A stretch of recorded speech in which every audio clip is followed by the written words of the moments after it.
Good afternoon, everyone. Welcome to the Community Benefits Toolkit webinar.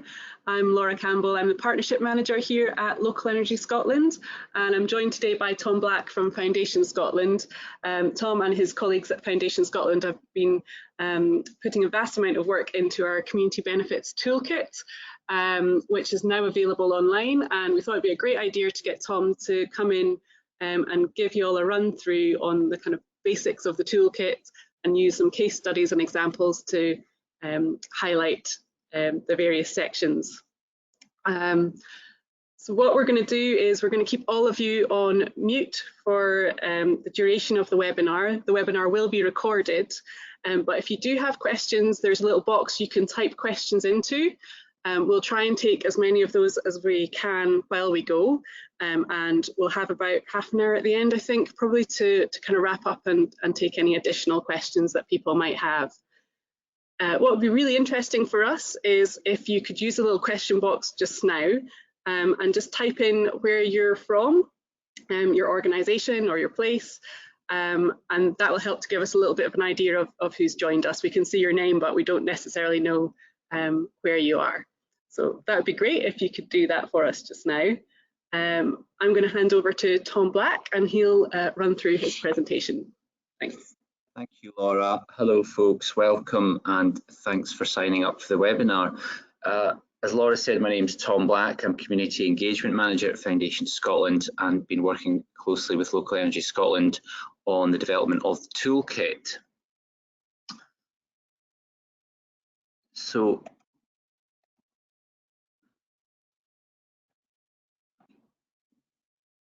sorry folks, minor glitch, there we go. So just to kick off, I thought I'd sketch out some objectives for the session. We're looking to raise awareness of the toolkit as a key resource for communities who are receiving or are set to receive income from renewable energy projects, or indeed any other development in the local area. Explore the community benefit journey, as we're calling it, and some of the common issues that are encountered by communities as they go through that journey. Highlight some case studies showing how some of these issues have been addressed in certain community contexts, and outline the process for bringing in any further support from CARES around community benefit packages.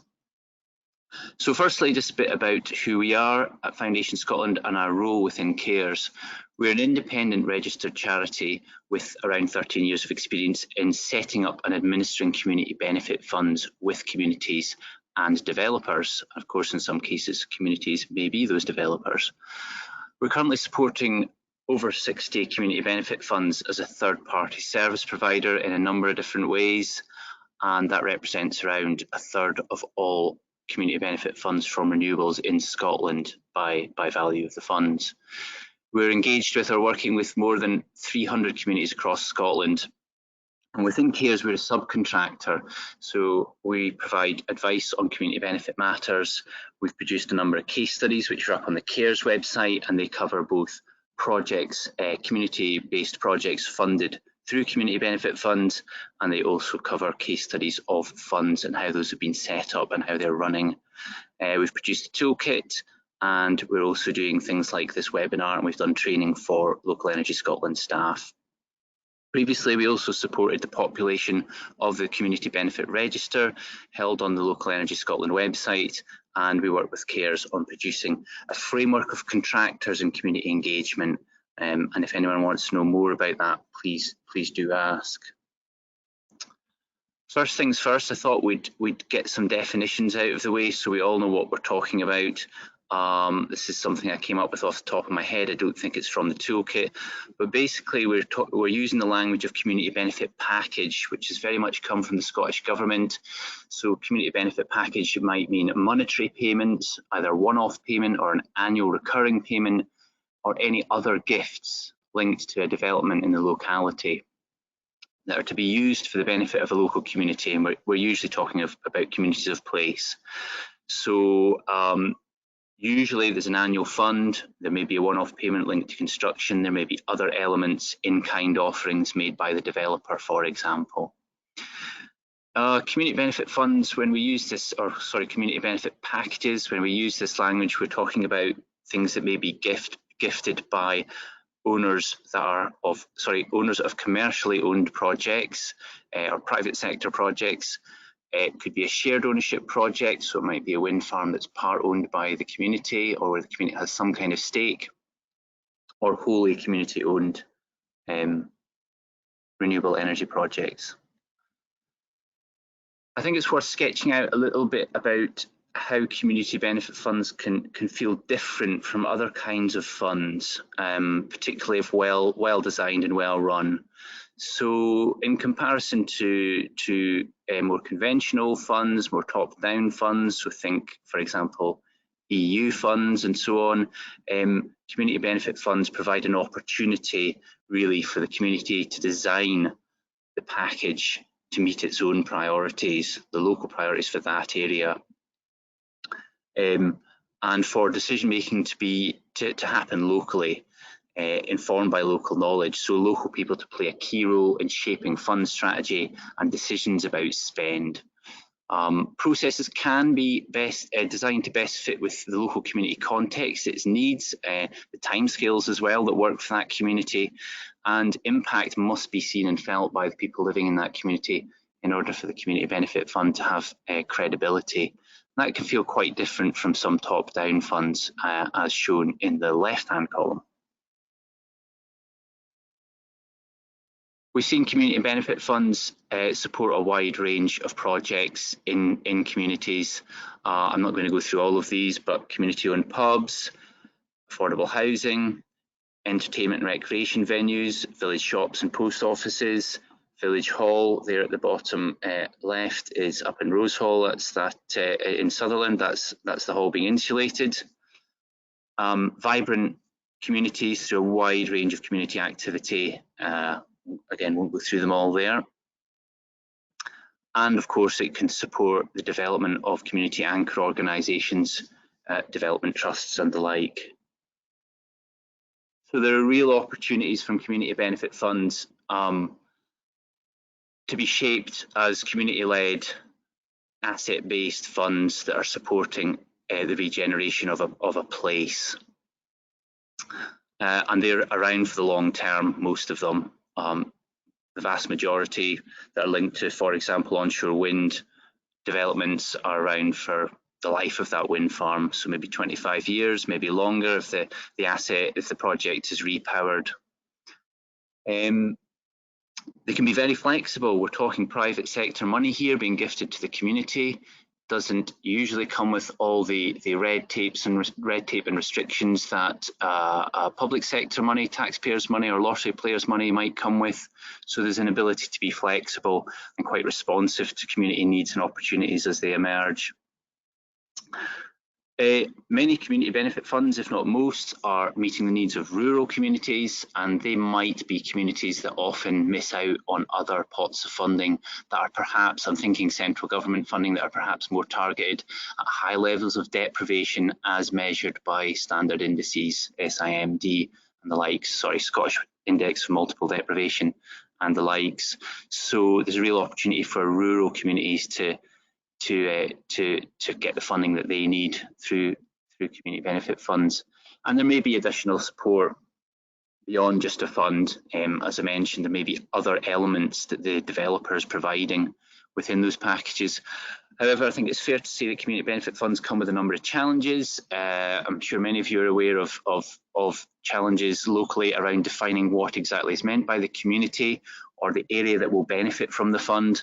And there are winners and losers in that discussion and debate, and it can be quite tricky, and there isn't, unfortunately, any scientific kind of method or formula that you can kind of hold on to. Some local authorities like Highland have their own formula which they've come up with, which is as good as any, and they will look at that, and developers may look at that and say, right, we're going to adopt that, and that's what Highland Council are asking for. But other than that, you know, there's no kind of science to it. There are also challenges around capacity and representation. So whether or not the local community has the capacity to take on and manage the fund, whether or not the local community has the capacity to develop the projects that the local community needs and that might be supported by the fund, and and also the capacity to various groups within the community may or may not have the capacity to adequately represent themselves, make themselves heard in those early stage discussions and negotiations around the fund, and once the fund's up and running, and that might be subsections of the community or groups with particular kinds of needs. So there are challenges there and responses required. Possibly the key issue that we come up against when we get someone on the phone at Foundation Scotland concerned about a community benefit fund, whether we're involved or not, is around accountability and transparency and perceptions around how the fund's being managed, and around things like conflicts of interest. That's probably the most common one. So designing in good processes to ensure accountability is absolutely key.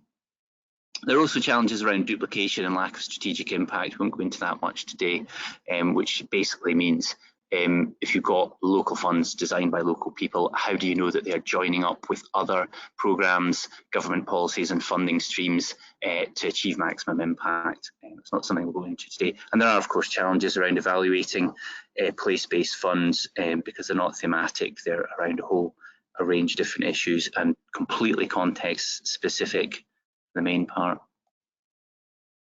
So onto the toolkit. It was developed through Local Energy Scotland and Foundation Scotland's desire really to support good practice in this area. And I wouldn't want to for a moment pretend that all good practice that exists out there is captured in this toolkit. It's a distillation of much of our experience to date, but this is an emerging area, and there will be other practice going on out there which we'd very much like to hear about. And there may be statements in there that people either don't agree with or think, yeah, that's fine, but it doesn't work for my community. And that's fine. It's a toolkit. It's there for you to pick what you need from it and what speaks to you and your community. The toolkit aligns with the Scottish Government's recently revised good practice principles. And as I said, it uses the language of community benefit packages. And we've defined that already. It recognises that there's no one size fits all approach for communities. You really need to look at the community context. We'll come on to that in a moment. It's the first kind of module in the toolkit is looking at community context. However, there are certainly some common stages in a community, what we're calling a community benefit journey, from the initial offer, if you like, from the developer, or the initial discussions that are had with the community, all the way through to actually looking at or measuring what impact the package of benefits has had in the local area. The toolkit is modular. Each section has specific objectives. There are sample documents which we'll come on to. There are templates for you to use. And there are annexes for more in-depth information on specific topics. I've just flagged up here two web page addresses. First one's for the toolkit and the other one's for the Scottish Government's good practice principles for community benefit from onshore renewable energy. If folk aren't aware of that, it's certainly worth looking at as a kind of overarching policy guidance from the Scottish Government. And that's what the toolkit looks like online. You go on the landing page on the Local Energy Scotland website, so you can see there the objectives are set out and all the links to the annexes or toolkits, tools, templates or annexes are right there for you. So here's how the toolkit is organised. There are 5 main modules. First one looking at the community context, the second one looking at how to secure or providing some advice and guidance on how to secure community benefits and around discussions and agreements with developers. The third around creating a lasting legacy, so that's planning for a community benefit package or fund that will make impact over the long term. Fourth module is around getting governance right, and links back to some of those points I was making around accountability and transparency. And the fifth kind of closes the cycle of monitor, evaluate, report, and of course refine your package or fund and how it's delivered based on your learning. Most of what I've just said up to now is covered in an initial module. It's just called the overview module, and there's an annex there on common opportunities and challenges which sets out in more detail some of the points I made under this slide here. Okay, so as I said, the first module is on understanding community context. It introduces the theory and practice of community development. I'm sure many of you are familiar with this, some may not be. Please do go and have a look if that's something that you would find useful. but essentially recognising that communities may be on a journey or at certain places in their development, and responding to that with support and guidance and so on. The module sets out key factors that influence how a community might respond to a new income opportunity. Look at those in a moment, and also sets out some of the common organisations or groups in the community and their roles in relation to community benefit packages. So it covers local authorities, community councils, development trusts, so on and so forth. And signposts some further sources of support that might be available to the community.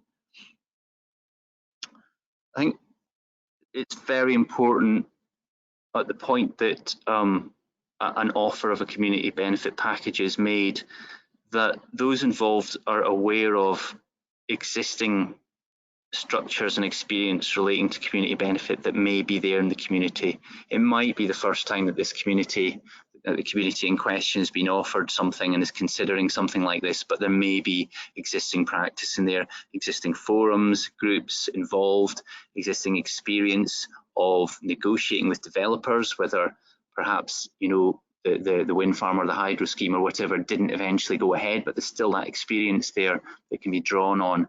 And that's very, very useful to be aware of that in order to make sure that the response is informed and draws on previous experience. We'll come on to a case study that exemplifies a bit of that in a moment.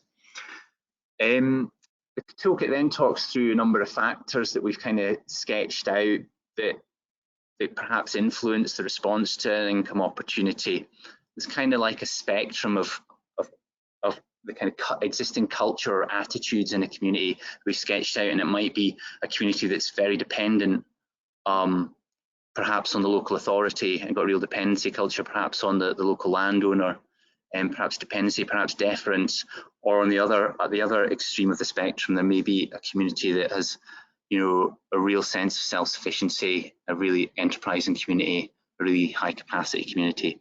And there'll be communities all in between there in different ways, and different groups within communities will have different attitudes and culture as well. But it's very useful to be aware of that, because that may well shape, probably will shape, how community responds to the opportunity.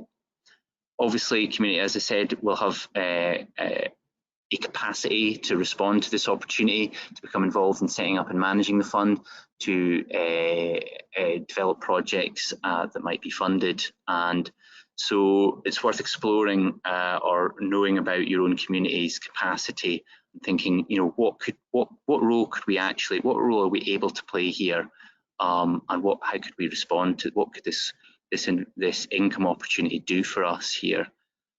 There will, of course, be many different characters at the local community level, and I guess it's worth asking the question, who's at the party right at the outset? Who's being brought into negotiations and discussions with the developer? What are their interests? What are their networks? What kind of power might they hold locally in various ways? How can they use their influence, positively or negatively, that might be, to shape discussions, you know, and being aware of that, and making sure that you know, try and be as inclusive as possible, certainly in early stage discussions. Another thing to be aware of is possible collaborators, folk that could be brought in to support the community in its discussions and its fund setup or setup of the package.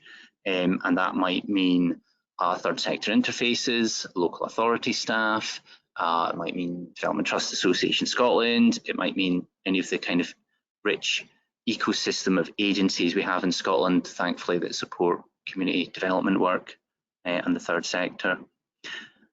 Also, of course, you need to be aware of the corporate approach of the renewable energy business. So if it's a wholly community-owned installation, you would expect them to be quite keyed into local community attitudes and needs and experience. If it's a commercial developer, they may have a range, you know, a whole range of different approaches we see, from very hands-off to very hands-on and quite directive. So it's worth being aware of that. And as I mentioned, there's an annex there on community development. I just wanted to go into an example here, a case study of Old Luce, who Foundation Scotland have been working with this community for some years now. When the Old Luce Community Council came to us some years ago, they were receiving or set to receive a plethora of funds totaling around £300,000 per year. I think there was 9 different funds either coming into the community or set to come into the community from 8 different developers. Some of those developers quite open to the community doing things its own way, fairly hands-off, and others saying, well, this is our approach and this is how we'd like to see it done. And the community came to us, they said, look, you know, we're a small community, there's not enough nights in the week for this, for having 9 different fund setups. We would like you, please, Foundation Scotland, to set something up that's a bit more bespoke for us and enables us to manage our funds on the basis of our single community. Some of those funds, of course, were to benefit not just Old Luce but other communities in the neighbouring area. So we had to work quite hard with the developers and with the community council to get the developers to agree to, and some others like the local authority who were managing some of the funds, to agree to what we're calling a single trust. It's not really a trust in that sense, but in the legal sense, but a single fund, I suppose, is the best way to put it, where that community's portion of the community benefit funds was carved out and wrapped up for them and managed specifically for them. So they wanted a one-stop shop for applicants and awardees. They wanted one web page to land on. They wanted one set of application forms, one set of project monitoring or completion reports to submit. One form, sorry, not one set, one form. So that would make things much more streamlined for awardees. And also, of course, they wanted one panel to oversee that and make decisions on spend, and one set of finances to come to the panel so they could see at a glance how much money in total they had, how much had gone out the door, etc., etc. So we provided, they said they wanted our support, so we set that up, and we kind of manage the complexity behind the scenes. We do all the individual reporting to the developers because they still, of course, want and need to know how much of their money has gone out the door, where it's been spent, so on and so forth. So we supported them with that and the setup of the panel. The panel themselves actually wished to make sure that they had a diverse range of interests represented on the panel. And again, that's community context specific. So this is all about going back to understanding where the community's at. They noted that there was a lot of men involved in the farming industry that were on the panel or in the community council, and they said, actually, you know, all other things being equal, could we put an ad out recruiting for new panel members that said, you know, all other things being equal, we'd like women or those not involved in the farming industry to be on the panel, and young people, I think, perhaps as well. That had some success. We got a bit more diversity in there, so that was hopefully useful. And they developed a community action plan. Was that with support from CARES? I think it might have been. It was, yes. Yeah, with support from CARES under what was the startup grants, now the enablement grants. They developed procured some consultants, contracted some consultants to develop a community action plan, and developed a set of themes or priorities for the community that funding bids must be tied to or must link to, demonstrate how they achieve. And they set up a development trust.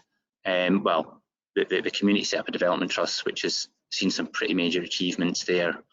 So that's been a bit of a success story thus far. It's not without its challenges, but that's the positives there. It's working for them thus far. On to the second module. Excuse me. The second module is about securing a community benefit fund, and really sets out a number of kind of key principles, I suppose. One is do engage early with the developer. There will be local sentiment around the development. There will always be the naysayers. There will always be those who have a certain feeling about it. And some of that may be absolutely valid, of course. But nonetheless, it's still worth engaging in case the development does go ahead, whatever folk think of it locally, and making sure that the community has that opportunity to shape it from an early stage and has its voice heard. I can think of examples that I won't name where folk didn't engage early and after the event asked why their communities were not involved in the area that the fund is to benefit, and they just didn't make themselves heard at that kind of crucial stage. and some of that perhaps wasn't great practice from the developer's perspective, but that's what happened. So do engage early, I think, is the message. It's certainly the message in the good practice principles too. There's questions around which communities might be involved and might benefit from the area, from the package. And as I say, that's an art, not a science, and final decision will rest with the developer. And there's some more guidance, however, in the good practice principles on some of the key kind of factors to think about or to look at when that's for developers to think about or look at when deciding on the area that will benefit. So which communities are to benefit, and that's worth being aware of too, insofar as, you know, if there's neighbouring communities, it's worth talking to them, it's worth joining up and having a common approach to the developer, avoids any kind of, dare I say it, divide and conquer tactics, and really kind of presents a unified front and says, look, you know, all together, this is how we want things to be working. This is the kind of things we'd like to see in the community benefit package, or we don't want to see. These are our priorities locally, and of course there will often be, in a multi-community scenario, there will often be discussions around apportioning of a fund or a package, and that's tricky, and can be divisive if there's not a pretty kind of collaborative and mature approach to it. So think about which communities and engage with them. Look at what could be on offer, what is on offer, and what could be on offer. There's plenty of guidance in the toolkit on that. And there's a series of key questions that underpins that. There's some kind of headline questions in the module, but there's a link to the annex, and the annex key questions for community benefit sets out a whole load of other questions around how payments might be structured, how they might be index linked, when they might be paid, what other things might be on offer, you know, wider packages, shared ownership, all the rest of it, and the corporate approach to the developer. So have a look at those questions if you're in that position now where you're securing or negotiating around a community benefit fund. Just moving on, flagging the principle, there must be independence from consenting. So that's set out in the Scottish Government guidance. Any representations made by the communities around a community benefit package should not be taken by a developer supporting or necessarily objecting to the development. That's really important. And having a separate grouping often works. Separate grouping locally to talk about and negotiate with developers on the community benefit fund often works. So it's worth setting up a steering group. It might be, for example, that the community council is making a representation around the planning consenting issue, but there might be a separate steering group which might involve representatives from the community council or and other organisations, local development trusts, village hall, etc., on that steering group. It's worth thinking about at this early stage, really setting in place some expectations for your own group and with the developer about how you'd like to work together, and making sure that those are kind of respectful and accountable ways of working. So there's some much more detailed guidance on this in what we call the charter, which I've actually neglected to put a link up to the charter, but I can circulate that after the webinar. And that's a piece of work that Foundation Scotland did with about 15 volunteers over a series of 4 roundtables back in 2014, 2015. We had a series of roundtables pulled together, volunteers from across Scotland who've had a lot of experience in negotiating with and working with developers on community benefit funds, distilled down some key principles to kind of point developers to. So things like, you know, give us plenty of plain English information in good time before a decision is required, and things like that. Another one's minuting meetings. There's been a number of times that I've been invited out to talk to a community, and all manner of things have been promised by a developer, but there's not a single written record by, you know, of what those promises have been. So there's nothing to hold on to. And even if developers won't approve minutes, and many of them won't, you know, at an early stage, you can still send the record to them and say, this is our understanding of how the meeting went and what the key information we received and the key action points and our agreements on our side is, you know, and it's up to them to respond to that or not. So you've at least got that record.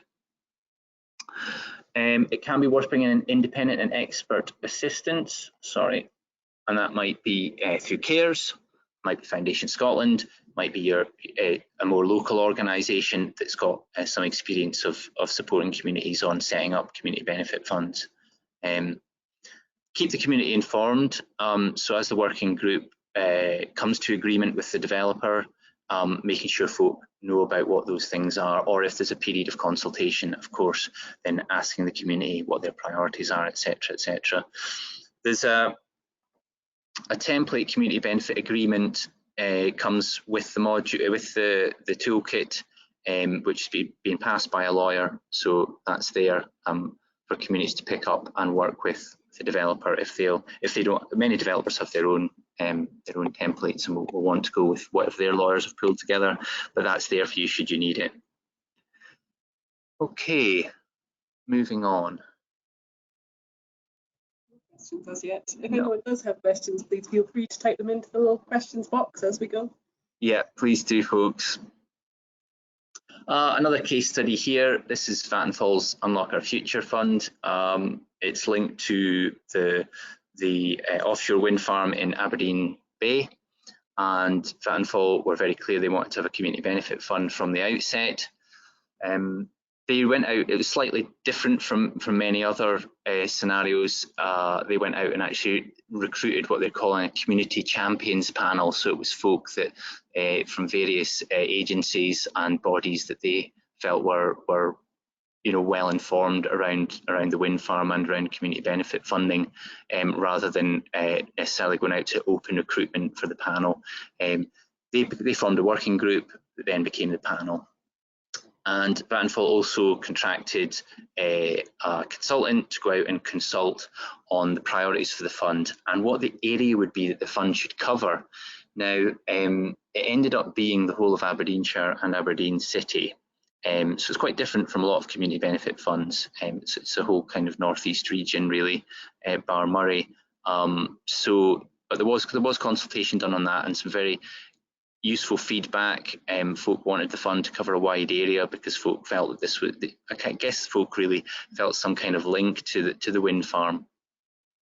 And Vattenfall's aims also came into the fund strategy. So the fund strategy really pulls on the consultation findings and what local people felt that the fund should support, but also Vattenfall's own corporate aims, which were very much around carbon footprint, carbon neutrality, environmental sustainability, and kind of moving us forward to be more climate responsible society. So that was very much filtered down. So the fund is quite targeted around things of that nature. It will support things like, for example, improvements to village halls, but they have to be very much doing that, and beyond just a bit of insulation, there has to be some kind of engagement with the community around the environmental agenda and what have you, some kind of educational piece.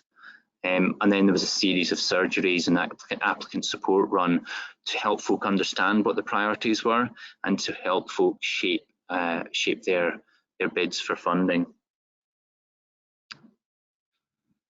Okay.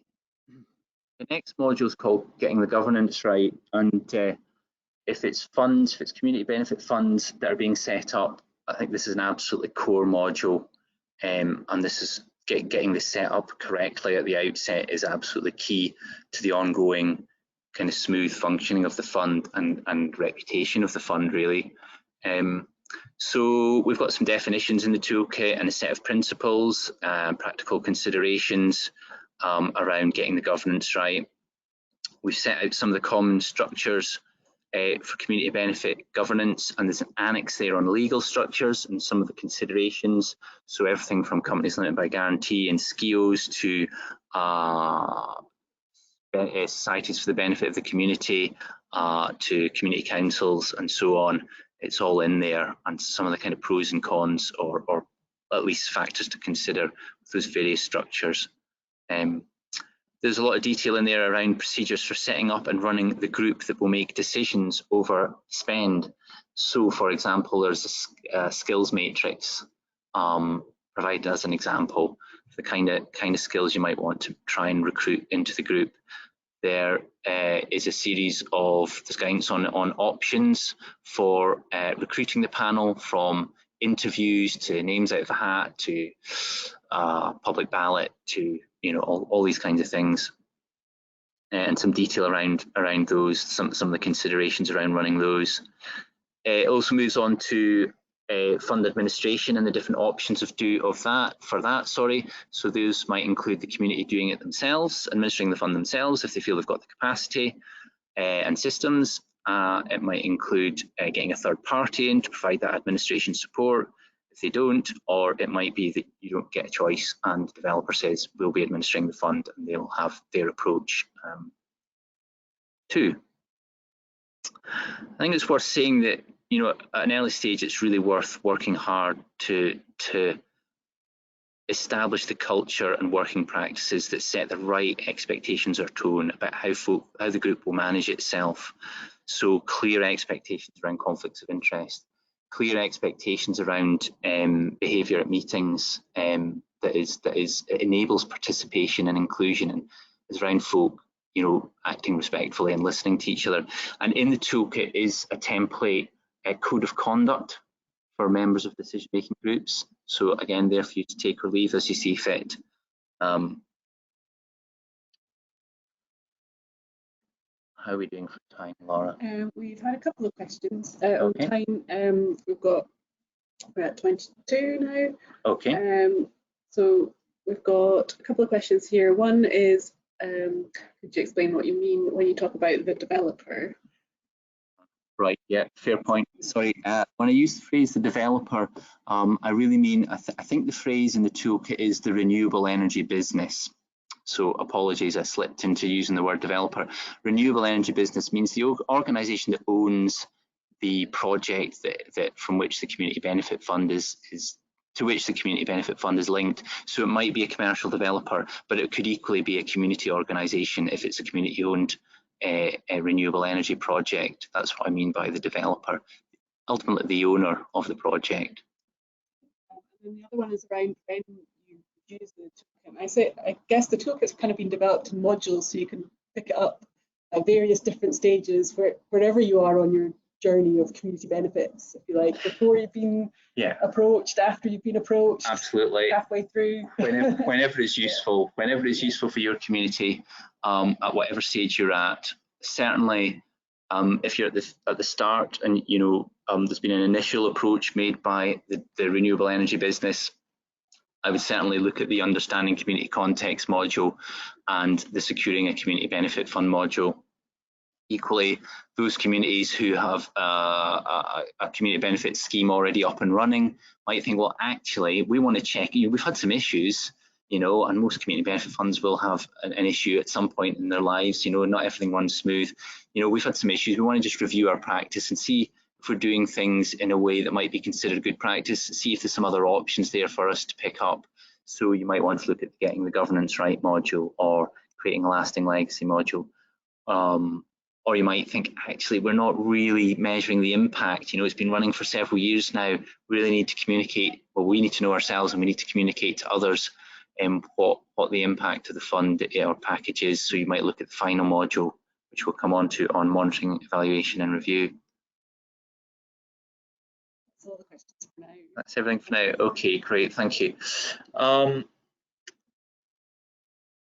Just given the time, I may not run through all these principles one by one. They're in the toolkit, and I would encourage folk to go and have a look at those governance principles that we've sketched out.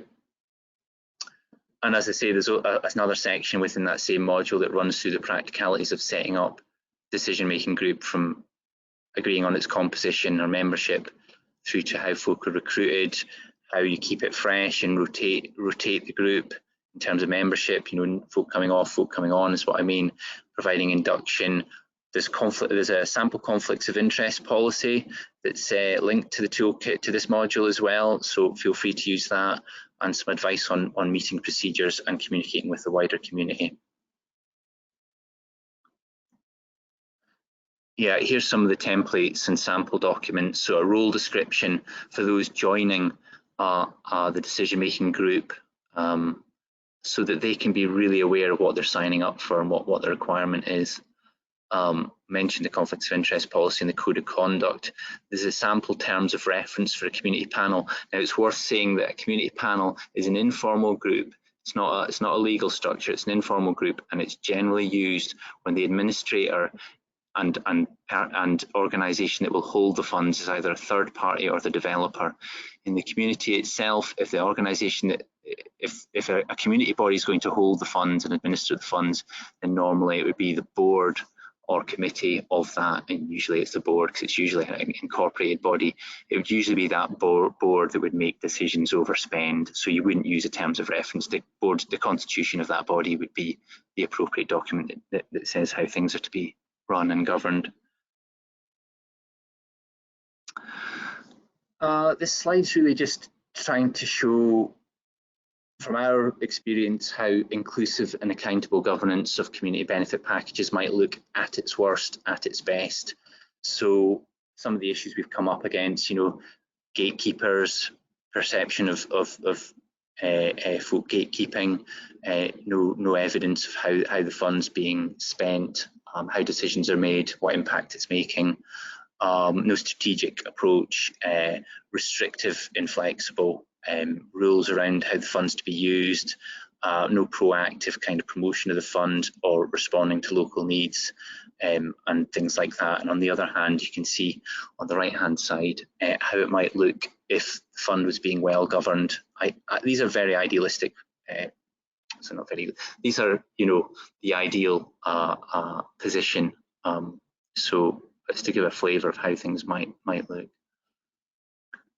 Broadly speaking, at the top we've got broad local involvement in fund design and spend, so how the fund priorities are consulted on, and local people feel that they're able, if they want to put themselves forward and be on the decision-making group.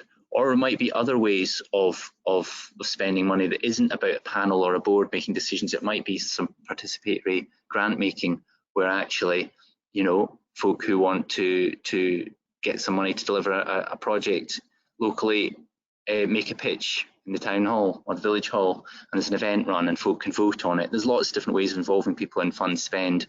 It might not necessarily be decisions on grants by a panel.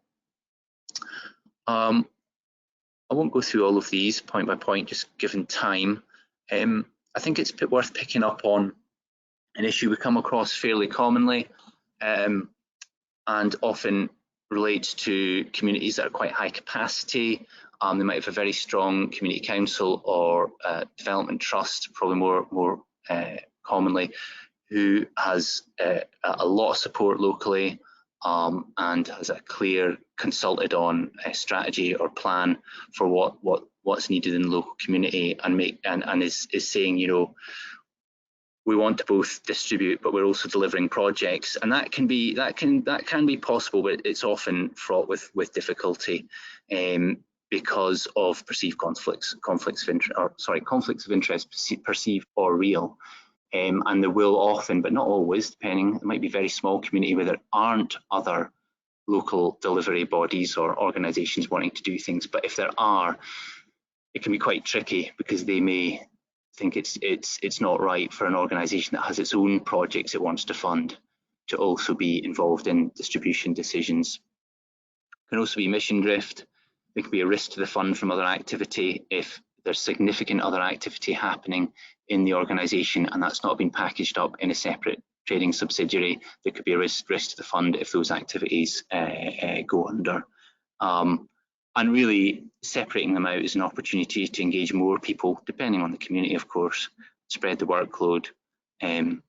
So especially where there's a lot of money on the table or in play, I think we certainly propose that you're best off separating out distributing versus delivering, not having one organisation make decisions that's also involved in getting hold of money to deliver its own activities.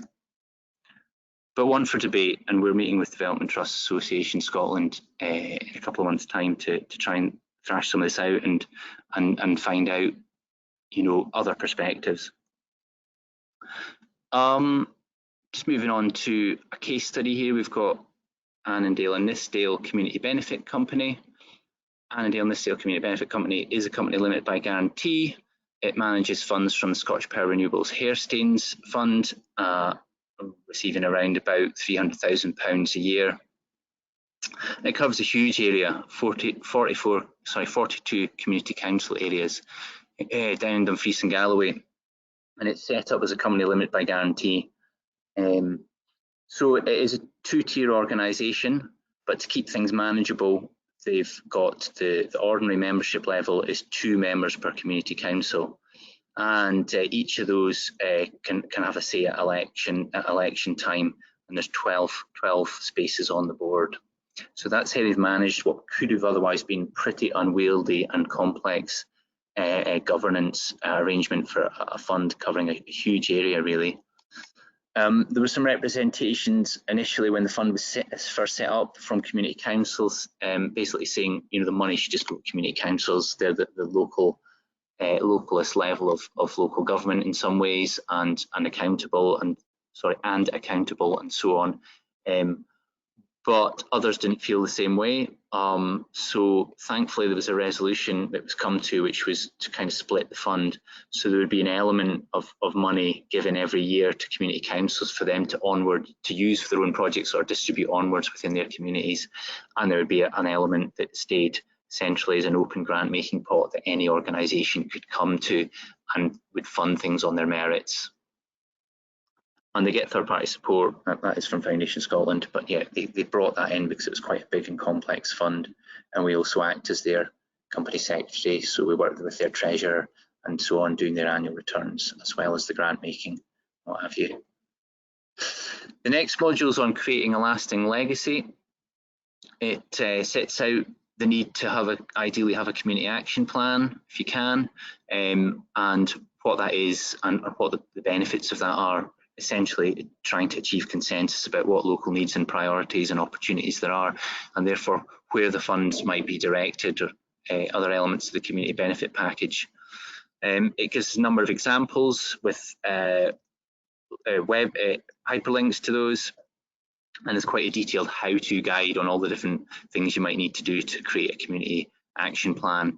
Includes guidance on doing it yourselves and guidance on commissioning and managing consultants to do the job along with the community.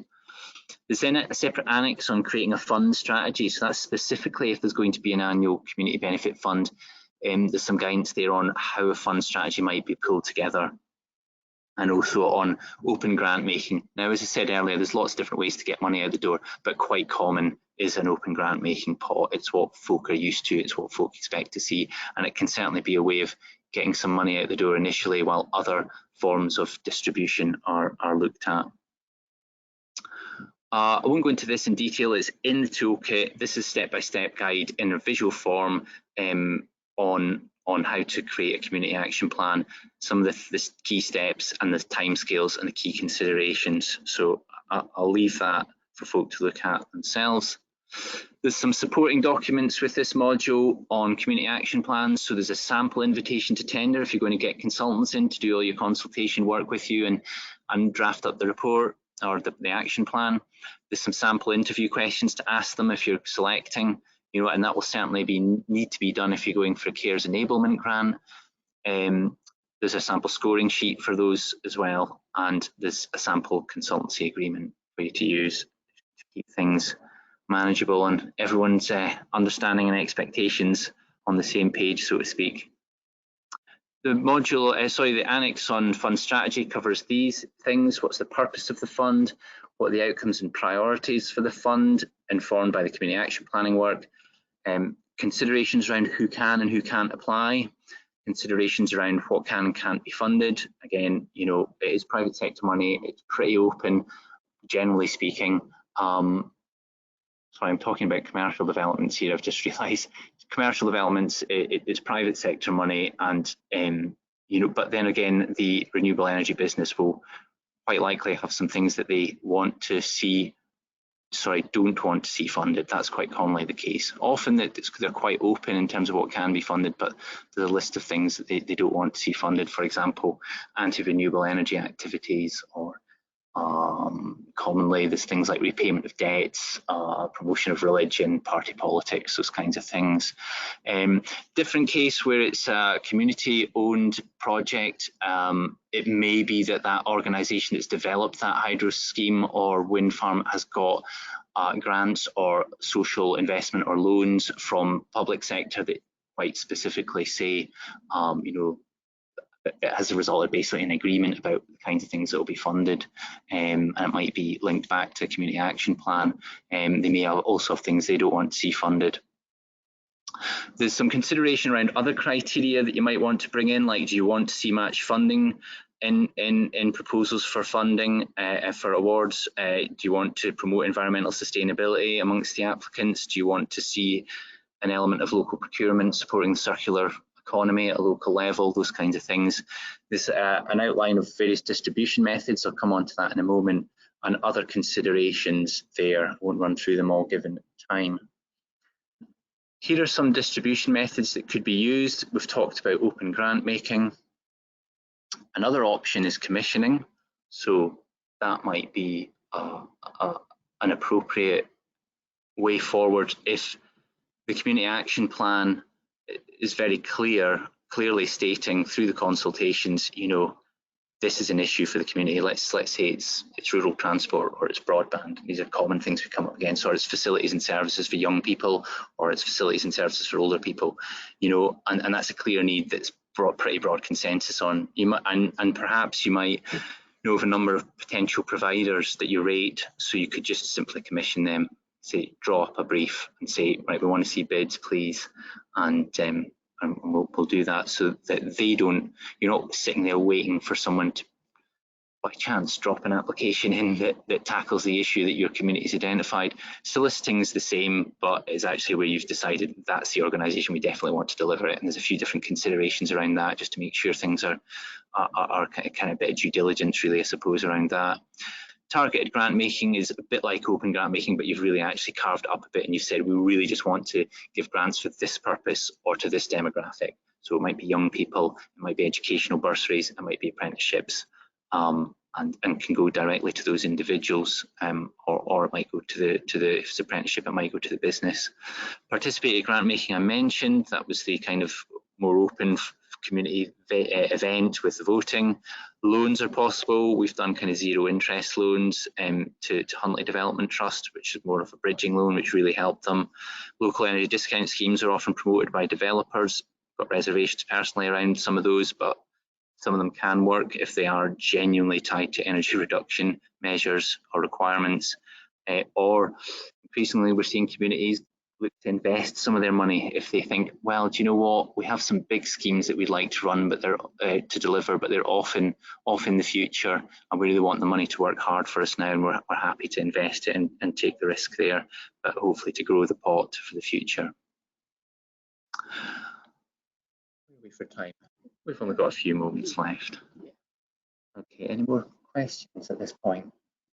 There's one come in, and I don't know if it's one we can run through now or want to hold on and do something at the end or another time. I'll pick that up later on. Is that from? Yeah, right. Okay, from Campbell. Yeah, that's fine. There's also the guide to open grant making in as an annex in the toolkit.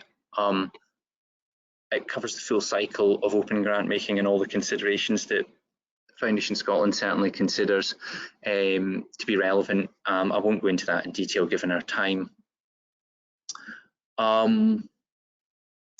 Another case study, this is the Ventient Accruach Community Fund. So provided by Ventient Energy. It's £149,000 per year available. Covers 3 communities in Argyllshire. They're West Lochfine, Dunad and Lochgilphead. And they received, again, Local Energy Scotland, CARES funding to do a community action planning process back in 2015-16 across the 3 communities. And the outputs from those were distilled into 6 themes that then informed the fund strategy. So very much locally driven priorities for the fund. They then agreed, the panel then agreed to run 2 rounds a year, and there's 3 award sizes, small, medium, large.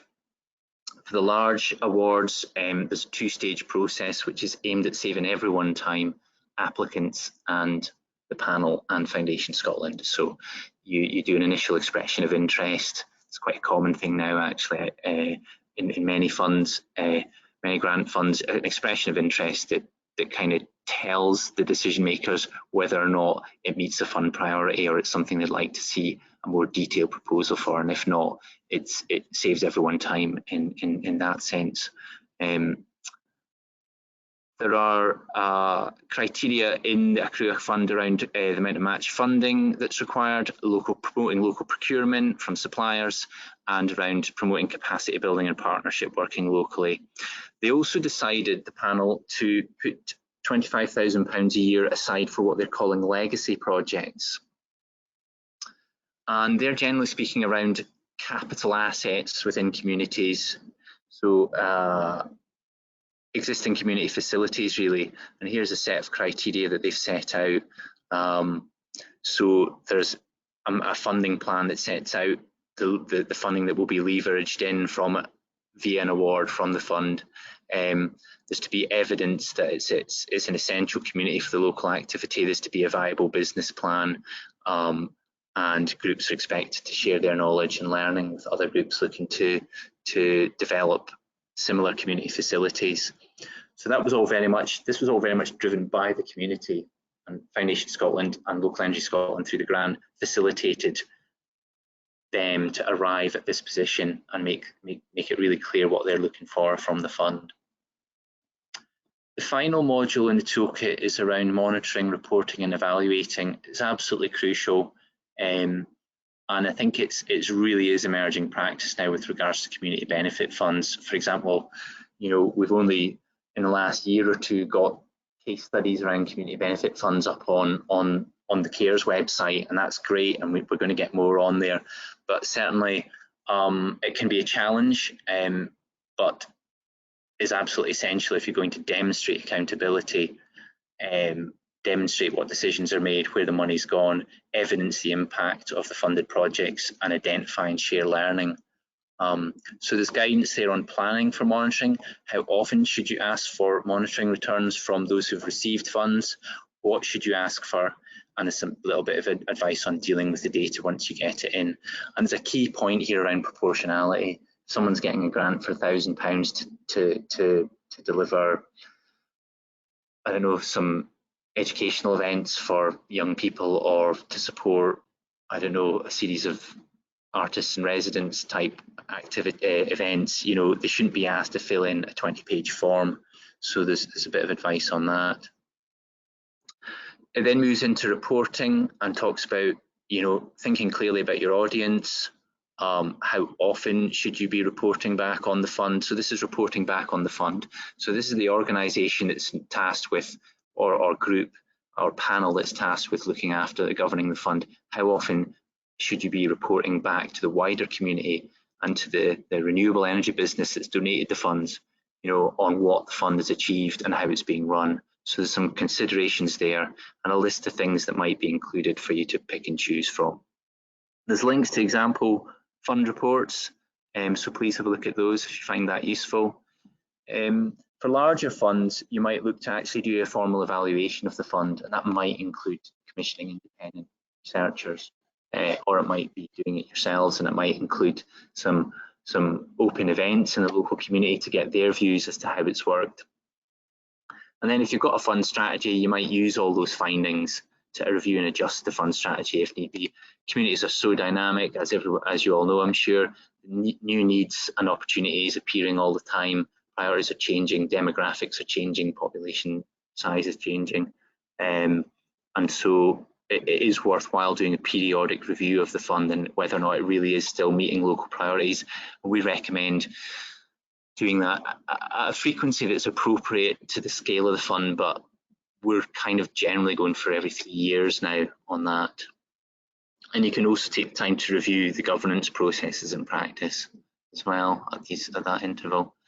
This is a little example of some kind of more novel reporting back on how the Accruach Fund's done. So this was kind of comic strip type format that we use. We commission somebody, a cartoonist, to do some stuff and get the message out about where the money's gone to the 3 communities that benefit from the Career Fund. So something easily digestible for those who don't want to read the details. There will always be folk who want to, and that's great, who want to read the detailed report, you know, really get the nitty-gritty on how the fund's going and how it's been managed. But there'll be others who just want to see the headlines, what's been the impact for me and my community. Not long to go now, folks, but some key kind of ways of ensuring accountability for your community benefit package or fund. Do ask those who receive funding for feedback. Be surprised that some funds are run and there's nothing expected back, but do ask, let them know you're going to be asking for feedback, and be clear about and consistent about what you're asking for. Report regularly, report regularly to both the renewable energy business and the community on the fund and how it's going, where the money's gone, what the impact's been, what the learning is, and how the fund's being managed. Publish your annual accounts if you're the fund holder. Ensure regulatory compliance. If you are a CIC, it'll be the KIC regulator. If you're a registered charity, it'll be Oscar, obviously. It's Companies House too. And conduct fund reviews. And those can be done in an inclusive and participatory way. So you might have an event that consults the wider community, as I say, and then the decision-making group might go back and consider those, you know, what's come out of that in more detail. Quick bit on care support. Do you want to take over here, Laura, and give everyone a break from my voice? Yeah, sure. So on our website, there's a whole range of different tools and advice. Community Benefits Toolkit is a big part of that. But we also, as Tom mentioned right at the start, we've got the good practice principles from the Scottish Government. You can find them on our website as well as the Scottish Government's website. And they give that kind of overarching view. We have an advice service through our development officers in the first instance, and they can also tap into Foundation Scotland's knowledge and support as well. We can help you with enablement grants. There's up to 25,000 available, and you can use that for things like developing community action plans, in particular for community benefits projects, but you might also want to bring in perhaps some support from our framework of contractors on community engagement. And that's not just on developing community action plans, but also on kind of helping to negotiate with renewable energy businesses and that sort of thing as well, and look at your governance strategies. So there are, quite a range of people on the framework and organisations on the framework. It's worth having a look if it's something that you're thinking about. You don't have to use our framework, but it is there to support you if you'd like to use it. Tom alluded to a few case studies that are on our website. There is a growing number of case studies on community benefits, which I'm pleased to say. And they do show quite a range of different ways that funds are operating, and also examples of how funds are being spent. So that's always good to have a look at those if you're in the position of having a community benefit fund for ideas and examples. We also manage the Scottish Government's Community Benefit Register. That's a map which is on our website, which shows pretty much every renewable energy project that's out there. And what we do is we ask communities and developers to add the details of their community benefit funds onto the map, so that it's accountable, it's transparent, it's there for other people to look at the detail and learn from. But it also links to things like case studies on communities or renewable energy businesses' own websites as well. So it's quite a good tool, and we use it to report back to the Scottish Government on good practice that's happening across the country. So it's definitely a worthwhile thing to have a look at and to update if you're in the position of being able to update it. You can find all of this and more on our website, which we've got linked there. And we'll be putting this webinar up on the website as well, so you can refer back to it at any time. If anyone does have any further questions, please feel free to type them into the question box at the moment. And we'll just give Tom a little minute to look through what's come in so far, and see if there's anything that we can answer now, or indeed take away and get back to you later on if we can.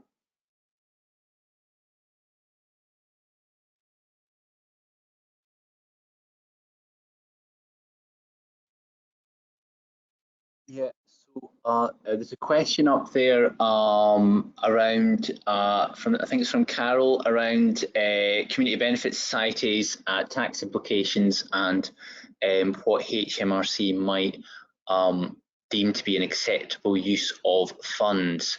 I think that's probably something that we should pick up separately, Carol, if you want to give me a buzz about that.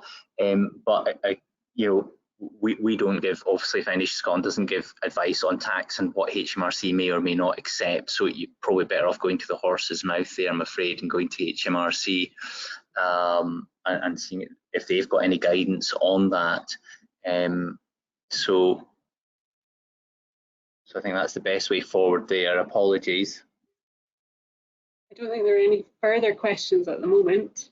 If folks have further questions, Laura, or points to make about the toolkit, you know, questions around content or points to make about revisions or things that could be added in, or any exciting or hopefully exciting or interesting practice that they've come across and would like to see included in future revisions, who should they come to? Perhaps yourself? Either myself, or you can email our info@localenergy.scot email address, and someone will pick it up from there, or you can email me directly at laura.campbell@localenergy.scot. Okay. And if there's anything you want to pick up directly with myself around any of the content of what I delivered today, absolutely happy to do that. My email address is tom@foundationscotland.org.uk. I'll actually just pop that up in a slide just now. While Tom's doing that, I'd just like to thank Tom for coming in to present. I hope you've all found that useful, and you'll all be now away to have a look at the toolkit in more detail. And thank you all as well for joining and sending us your questions in. That's been really helpful, and do get in touch if you've got other questions, queries, exciting ideas. Thank you very much.